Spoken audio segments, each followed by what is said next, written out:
Hello, everyone. My name is Ashraf. I am a Drupal developer. I've been running Debug Academy, a training company, for over 10 years. I also beta launched a product called Drupito back at DrupalCon.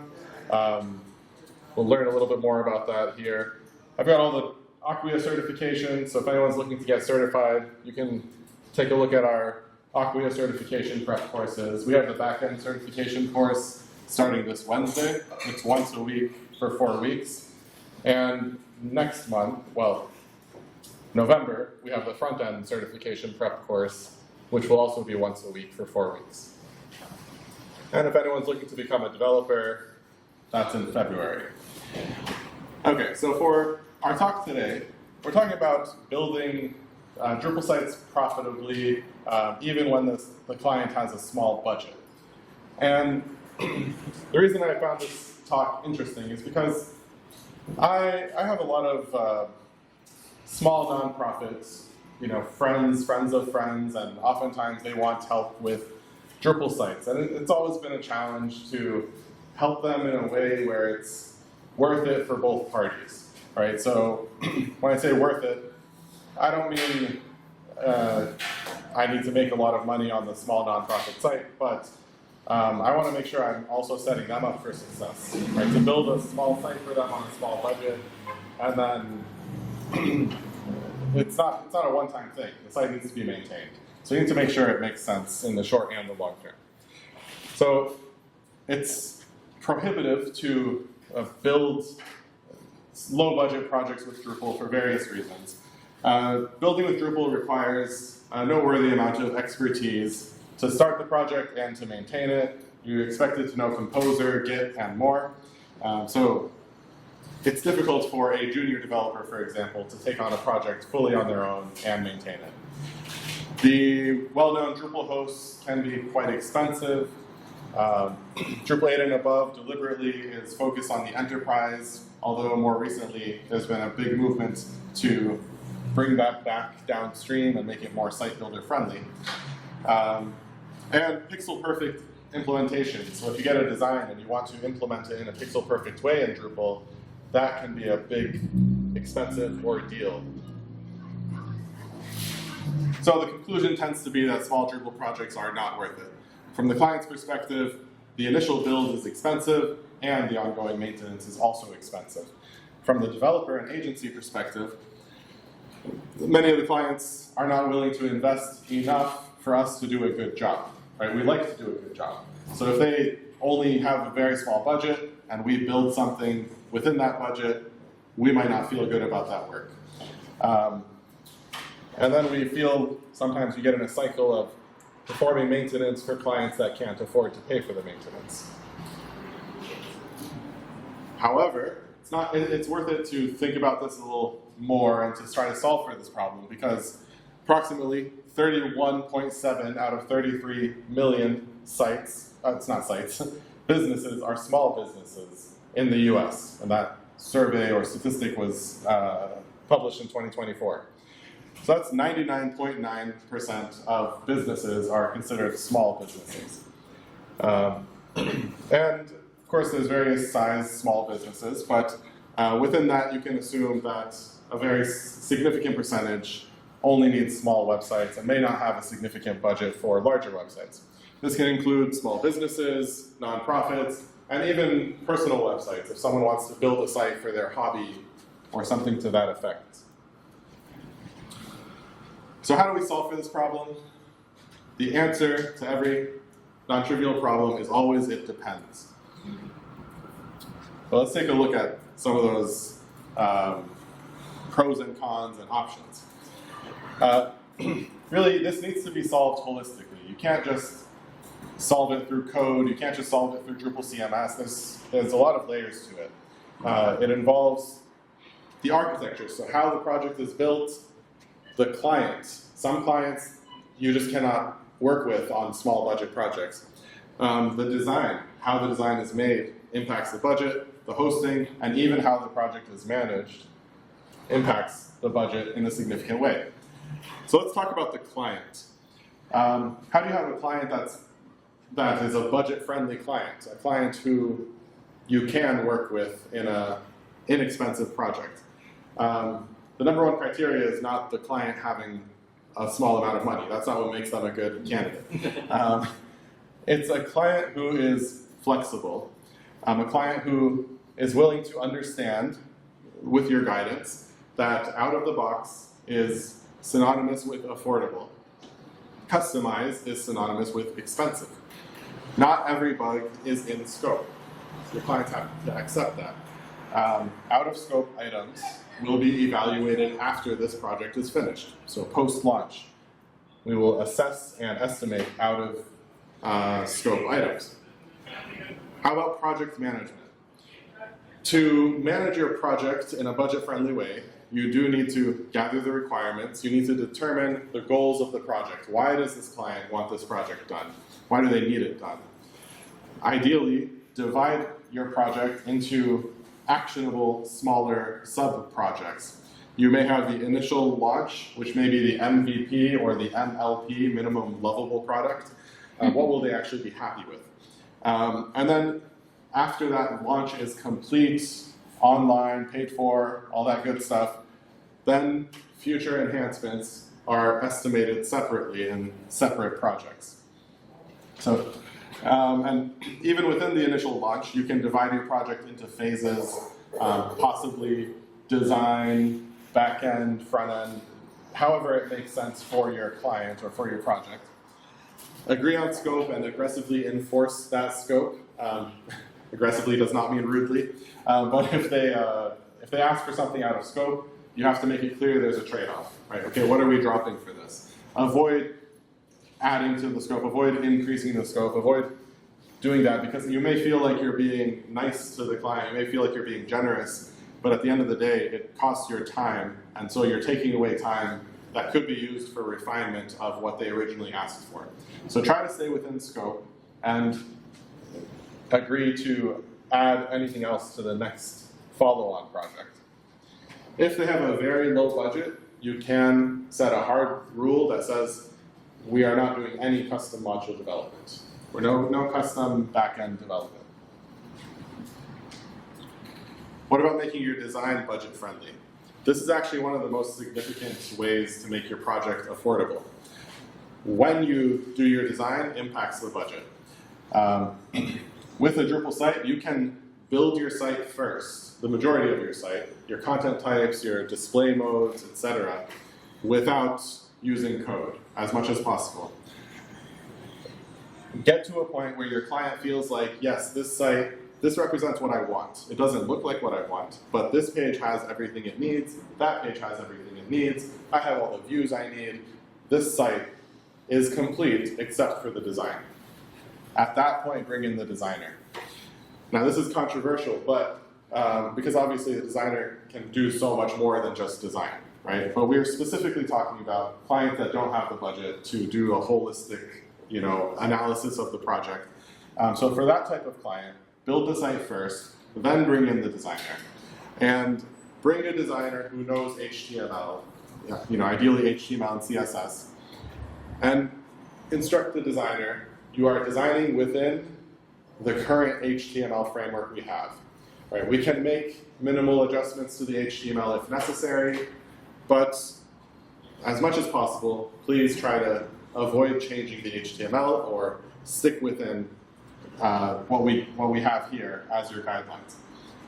Now, I have done this repeatedly with different designers, and they never stick fully within the HTML because it's impractical for them to have all of that cognitive load of what is the HTML truly. However, they can definitely look at the page and say, okay, that looks like a title right there, it looks like a summary, this is how many words it is, etc., and they can design around that. So it's really designed for the content we already have, and avoid doing anything that would require re-architecting this page. And finally, once they give you that design, go ahead and implement it. So your goal is to get as close to a CSS-only design or theming process as possible. So that's the design piece, and that is a very significant piece of keeping the budget low. Now, hosting is another big piece of the puzzle, right? If you pick something like Acquia, and I used to work at Acquia, I understand the value they bring, especially in certain areas, like if you need FedRAMP hosting, it may make sense, but they are not inexpensive, and if you're looking for a very low budget host or a low budget client, Acquia is rarely going to fit, and I'm sure they would admit that as well. So one option is self-hosting. The upside to that is there's no limitations on what you can do. The hosting cost tends to be lower. The trade-off is you need to know something about hosting. You need to do the upgrades, the server updates, the PHP version updates. That's all stuff that falls on your plate. And of course, you have to do the regular maintenance for your Drupal site. Drupito is a product we launched. If anyone's familiar with Drupal Gardens, it's somewhat similar conceptually. It's basically Drupal CMS. We take care of the back end of the site. We take care of the maintenance and upgrades. You take care of actually building the site. You do the site building, the CSS, JavaScript, etc. So the hosting cost is much lower. It's as low as $10 a month. And you don't have to worry about Drupal upgrades or server upgrades. The trade-off is there's limits on which modules are available, and you can't write custom modules. If there's a module you want that doesn't exist on the platform, you can ask for it, and we'll evaluate whether it's going to be a fit. And, as long as it's stable and well-maintained, it should be fine.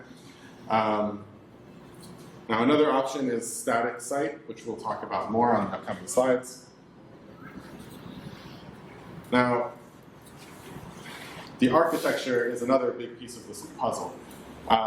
Because static site, which I mentioned on the last slide very briefly, it doesn't fit into every host, right? It won't fit into the Drupito product we just mentioned. It won't fit into, most Drupal sites won't fit into static hosting out of the box.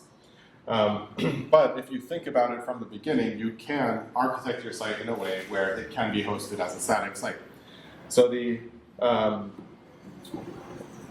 you could start with Drupal CMS, apply your appropriate recipes, just in terms of keeping the costs down.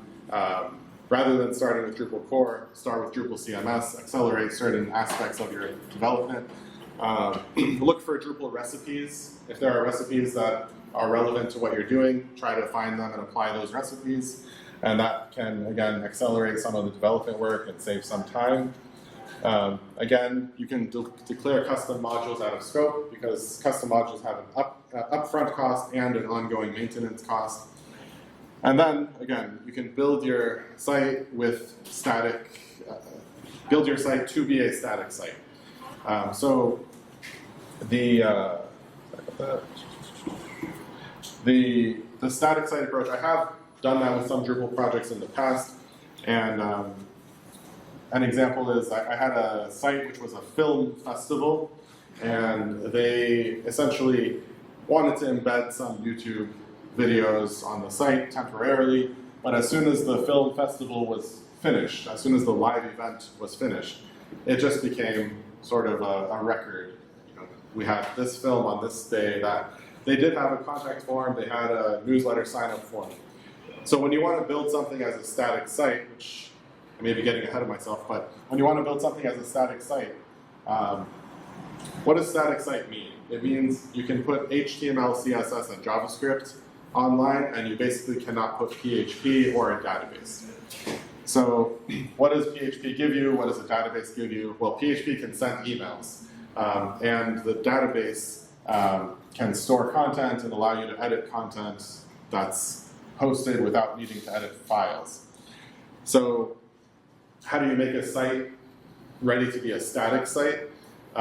You just make it not rely on PHP. You make user interactions not rely on PHP.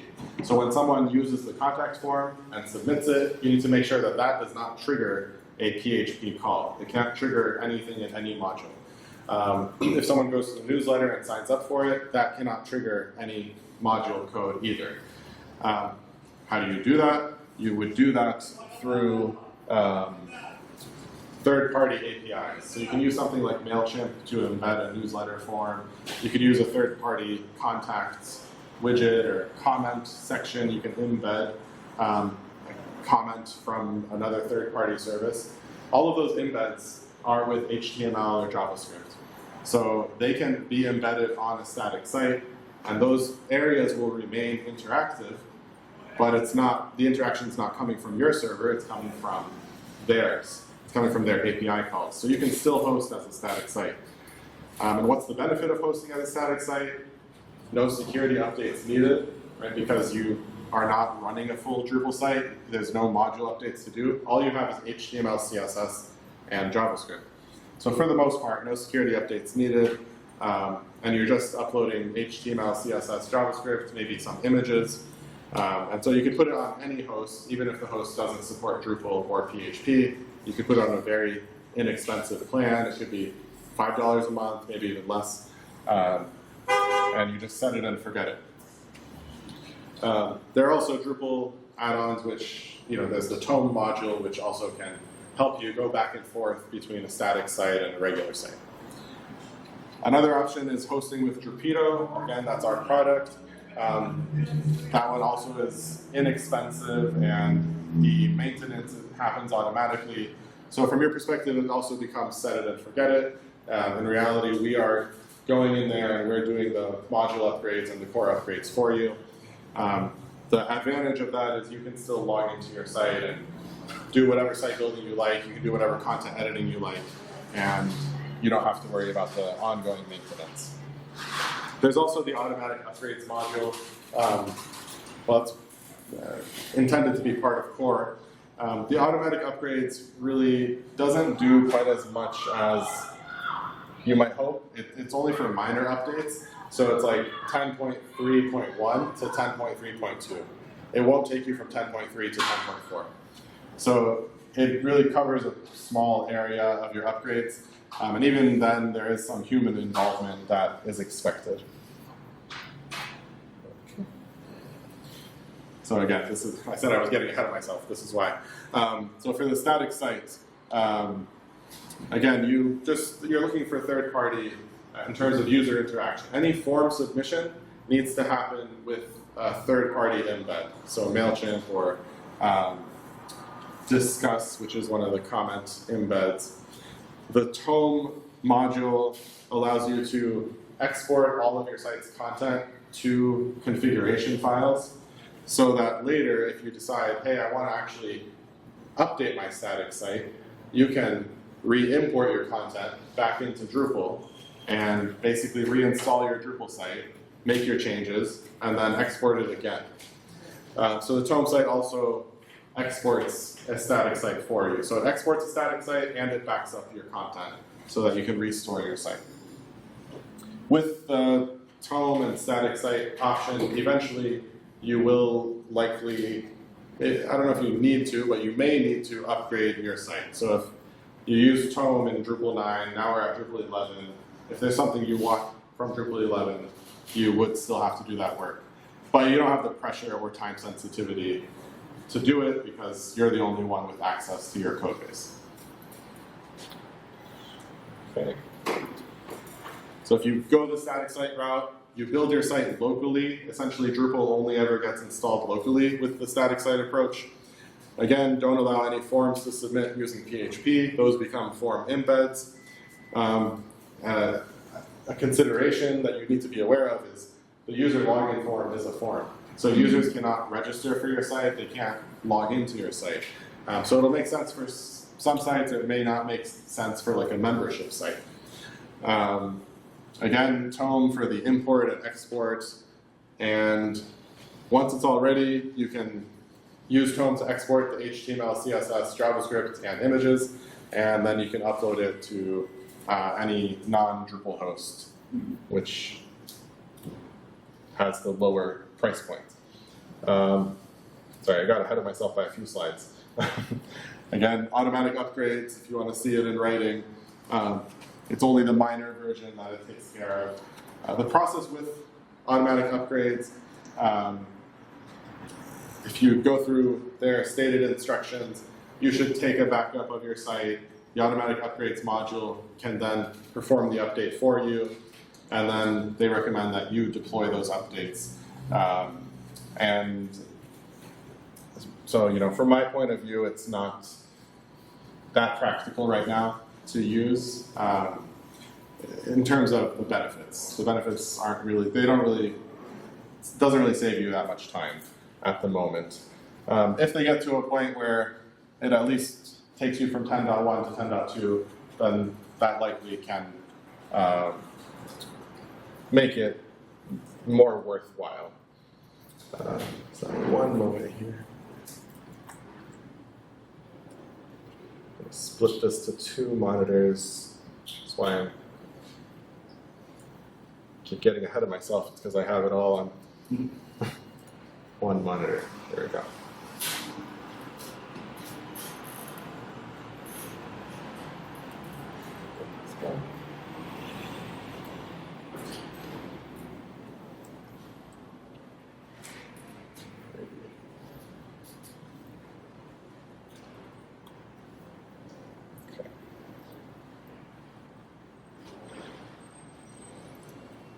All right. If you go with the automatic upgrades, your approach is similar to the standard approach you would use when building in Drupal. Build the site locally, host it on a non-traditional Drupal host. So why do we say non-traditional Drupal host for automatic upgrades? It's because the automatic upgrades module is not really compatible with Acquia and some of the other hosts. It's because the automatic upgrades module actually edits your PHP files on the fly. And with something like Acquia or Pantheon, you should be editing the files elsewhere, maybe in the remote development environment or in your local environment, and pushing your changes with Git. So you would likely host it with a non-traditional Drupal host instead. You would back the site up, apply your changes through the UI using the automatic upgrades module, and if there are bigger updates, you do it the standard way.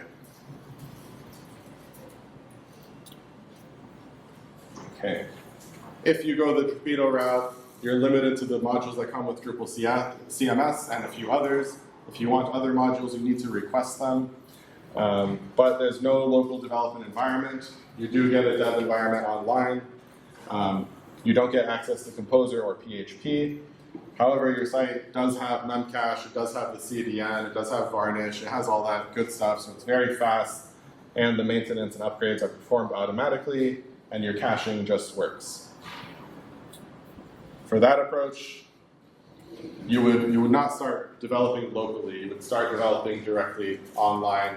So you would go to Drupal.com, you would start the site for free initially, apply recipes as you like. There are drush commands through the UI. Build the site in the UI, write your CSS, your theming code in the UI, and you essentially leave it at that point. Now, we were talking about building low-budget sites profitably, right?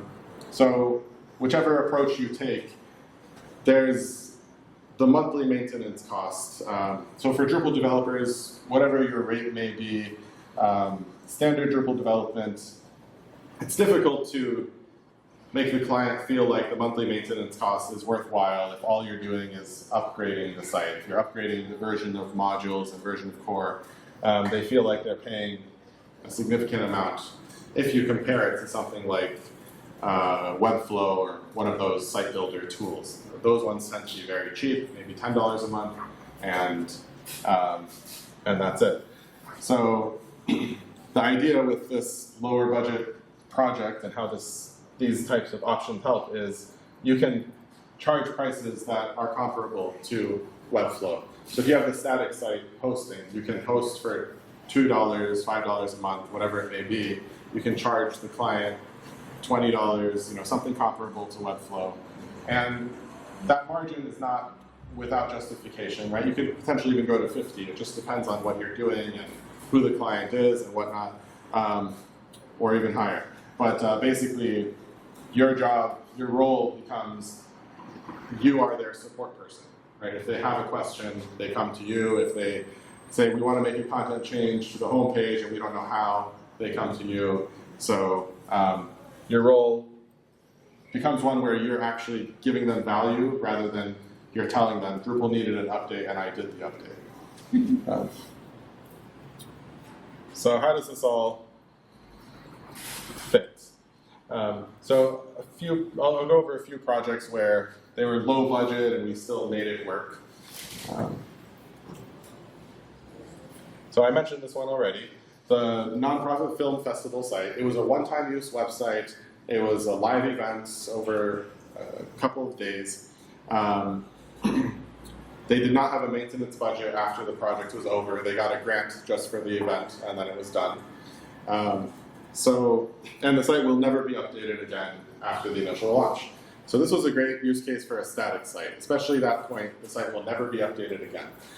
So we built it in Drupal, and we just made sure every form on the site did not submit to Drupal. It all submitted to third party. That's all we needed to do. It was a fun project because it was a live film festival and it didn't have a significant budget. So one thing that I enjoyed on that project was they had deals with the directors, the people who own the rights to the movies, that they could stream these movies live at a specific time. And that was a bit of a technical challenge, right? Because you can't just embed the YouTube video early.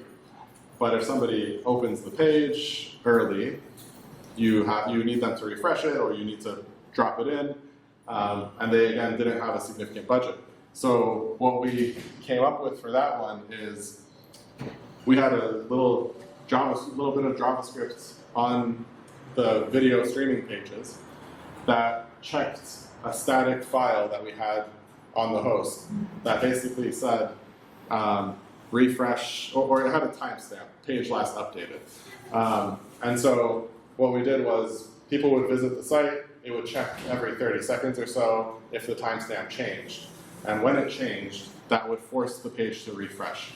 So what we were doing on the back end is we would wait for 1 o'clock. When it was time to start the movie, we would put in the embed code, save the content, and that would change the timestamp in the file. And everybody who was on the website, their page would refresh, and then the video would play. So from their perspective, they didn't know what was happening, but just there was no video, it reloaded, and now there's a video. But that ended up solving the legal issue with all the directors and whatnot. They were like, okay, we're satisfied with that solution. And then when the video was done, we just triggered another refresh and took the video away from everyone. And after the film festival, exported it as a static site, put it online, and nothing to worry about. Let's see, so debugacademy.com. You'd think that this would be hosted on Drupal, but no, this one actually can't. Oh, thank you. I did not. Thank you. So debugacademy.com. You'd think this would be hosted on Drupal because that's our product, but in this case, it's not a good fit for it because it has a lot of custom code. We have invoicing. Students must log in, which eliminates the option of running it as a static site. But the non-trivial custom modules to run the site, that eliminated Drupal as an option. And we have those modules because of things like when students close a task or when employees close a task, it sometimes generates invoices and sends them to the customer, and the customer can pay, and it's all automatic. And that's not stuff we were willing to give up. So for this one, we went with custom hosting, and we just have that. We take on the burden of maintenance, the hosting maintenance, because in that case, it's worth it. Now, for this one, it's another nonprofit organization. It's a 2-member nonprofit, very small nonprofit. They want the ability to log in without developers' help. That somewhat eliminated the static site because they also didn't have the budget for something fancier. They were very flexible on the requirements. Tell us what we can do within a reasonable budget and what we cannot do. So for this one, Drupal was a good fit. We just built it on Drupal from the go, custom CSS, and use all the modules that come with Drupal CMS. The hosting cost was low enough that it compared to what they were using before, and they don't have to talk to us about maintenance. We don't have to think about maintaining their site. If they ever need a content change or some site building done, or build us a directory, we can just do that, and we don't have to think about the maintenance piece of it all. And finally, Another Drupal example, Drupal developer who just wants to do their own personal blog. This was our very first paying customer on Drupal. Someone came and said, oh, I have my own blog and I'm self-hosting it and I never do security updates. So they just went and built the site on Drupal. They used their own CSS. They made it look good. And for anything fancier they want to do, they have the ECA module on Drupal. So that compensates for the lack of custom module to some extent. The ECA module is event, condition, action, and it sort of gives you access to a lot of the events or the hooks, but it gives you access through the UI.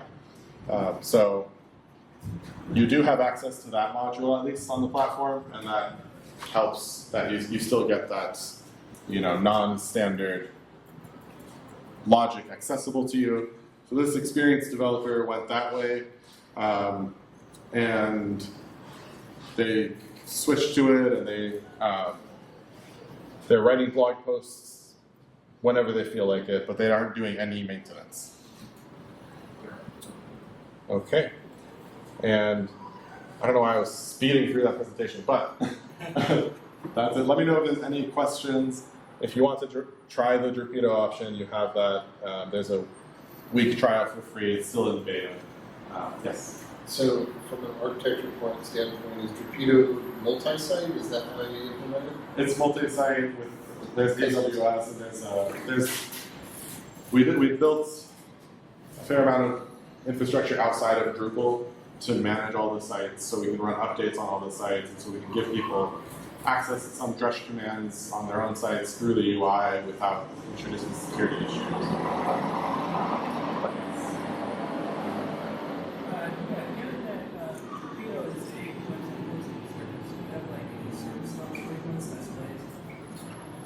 It's a great question. The hosts were built on top of, the AWS, etc. Of course, they have their SLAs. In terms of ours, while we're in beta, we don't. But as of now, we haven't had any downtime in the 6 months we've been running. We've also been hosting our client sites for well over 10 years. That's one thing that birthed this whole idea, is that we were burning so many hours hopping between small clients, just trying to update their sites. And so whenever we have downtime, I'm just saying, okay, hey, you have downtime right now, rebuild that site on Drupal.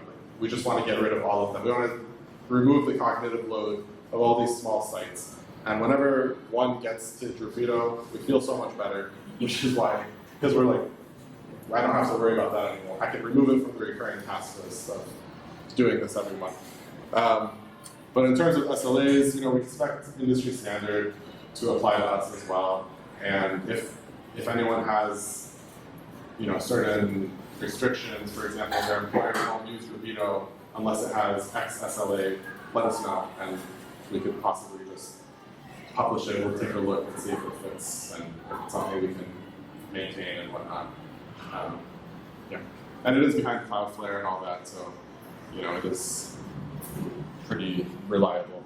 Yeah. One of your bits of advice was to start from recipes. I know the Drupal CMS, it's built on recipes. The rest of the recipe system still seems kind of theoretical. So are you kind of looking forward towards it being more stable, or? No.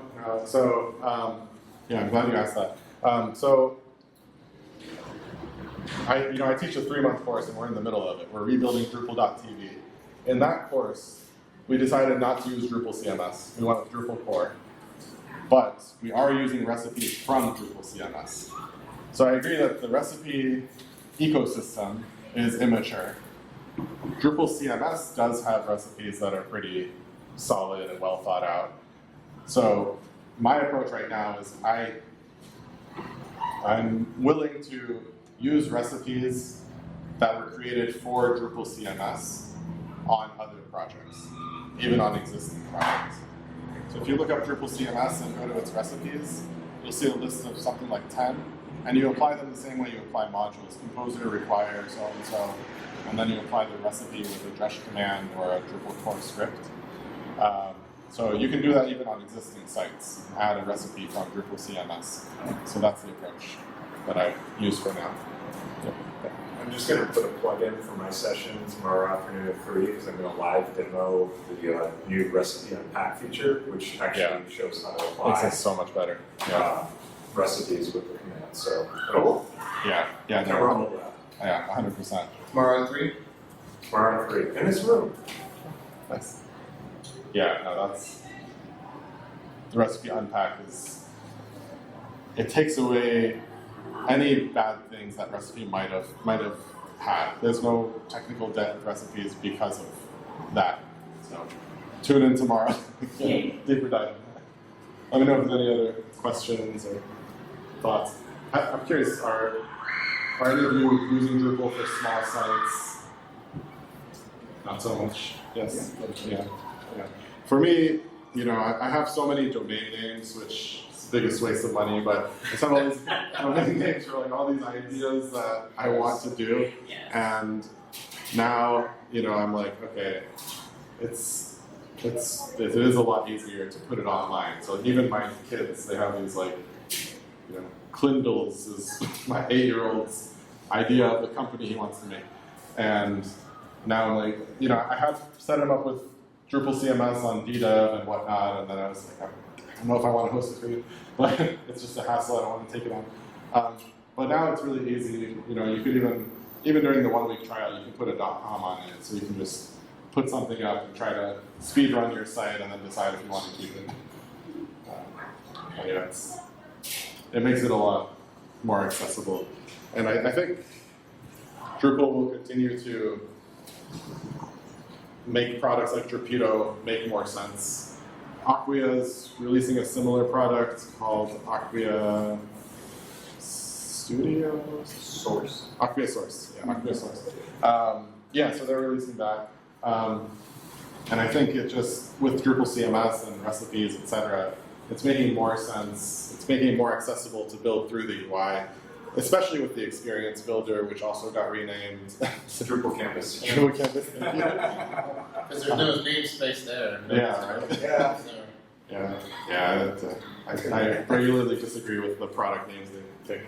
But yeah, Drupal Canvas, formerly Experience Builder, is going to make all this. And that, when we saw the Experience Builder, that's really when we were like, okay, Drupito's viable. Let's start, doubling down on this idea.